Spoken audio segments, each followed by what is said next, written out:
The NPC is expected to pass this highly controversial and yet very vague national security law today. We've seen the reaction from the US, Mike Pompeo saying that Hong Kong can no longer be said to be politically autonomous, and that really opens the door to anything from sanctions to trade tariffs to goods coming from Hong Kong.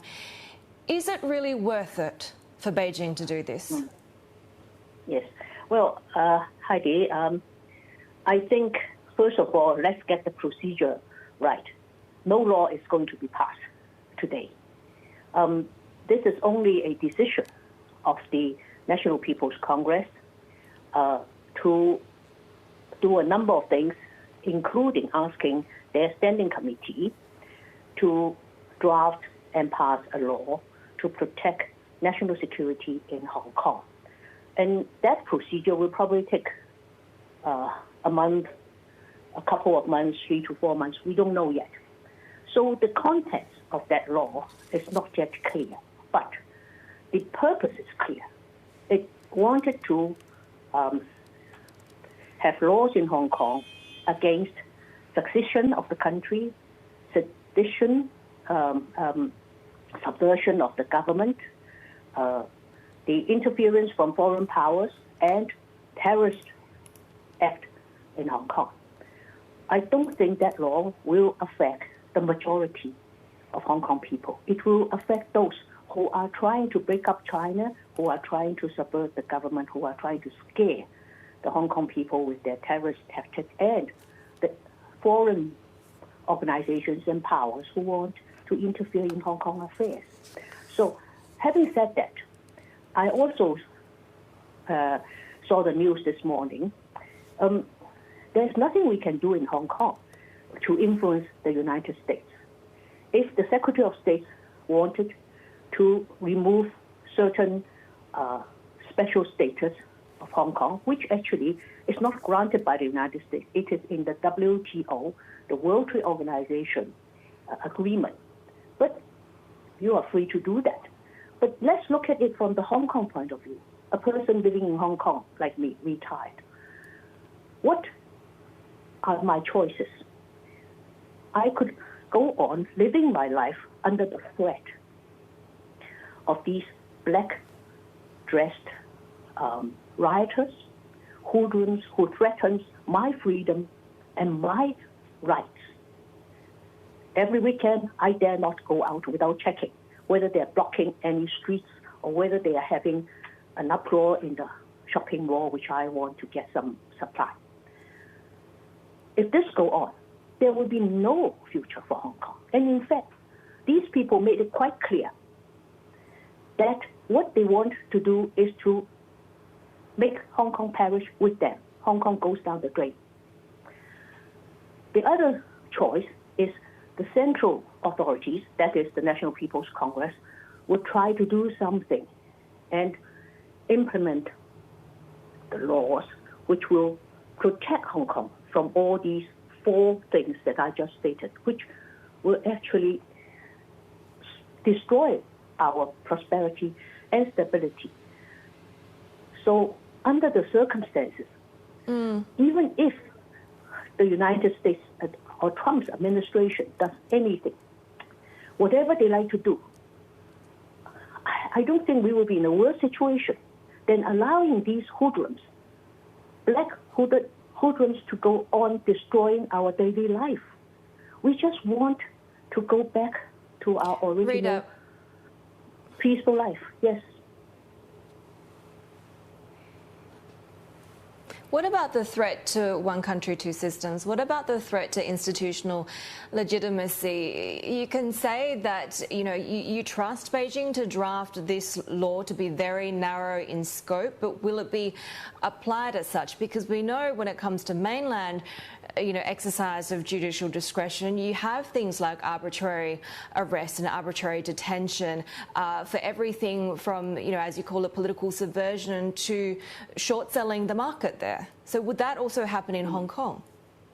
Well, first of all, I don't know what you are saying about the mainland is true or not, okay? Because in the West, we have the mainstream media usually reporting the bad things and not the good things. the improvements that they're being made. The similar situation with Hong Kong. They only report about what they think is police brutality. They never report an elderly gentleman being hit on the brake, by the brake on the head and died.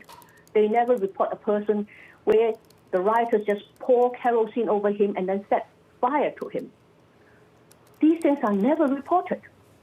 So, Rita, I would like to point out, at least at Bloomberg, we do make best efforts to report both sides of the story. Yes, well, I'm glad you are the exception.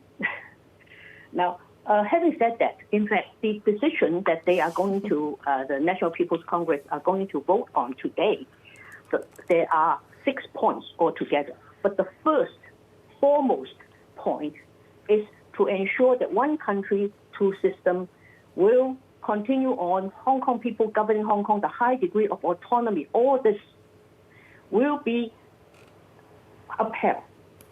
So if all of that is ensured anyways, I guess the question, Rita, is if really nothing meaningfully will change, then why do this now in the middle of a pandemic? What's the purpose when you also have rising tensions with the U.S. and other issues that Beijing needs to focus on? Yes.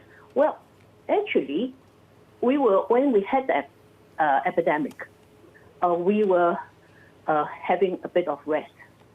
The streets were quiet. But now that the government, Hong Kong government, was able to control, they did a very good job in controlling COVID-19, we start seeing these black people starting to come out onto the street, to block the streets, to set fire. And then we see only last Sunday that a lawyer in his 40s was hurt by a near dozen black people. I mean black dressed people. So this is coming back to us. When we have are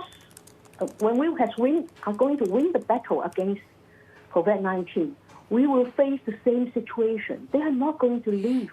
Is it then your thought that Beijing's stance on Hong Kong has meaningfully changed where they will no longer tolerate these protests? It's not really up to Beijing to tolerate the protest or not. There are laws in Hong Kong which protects peaceful protest, which protects the freedom of speech. And these laws are totally intact. We still have our courts, which is independent of any political stance. We still have the Court of Final Appeal in Hong Kong, which is much better than the days of the British rule. The Court of Final Appeal is in London, the Privy Council. So all these things remain unchanged. But we do not want to see more of these subversion, more of these foreign interference, more of these terrorist acts. And we can't stop it because our present law doesn't give us that ability. So we need the assistance from the National People's Congress to try to return Hong Kong back to a peaceful place, a free port where everyone who wants to do business can do business here, where the government, being a service-oriented government, will assist Hong Kong's business community. We shall remain as a free port. But all this will not be achievable if we allow this force to go on.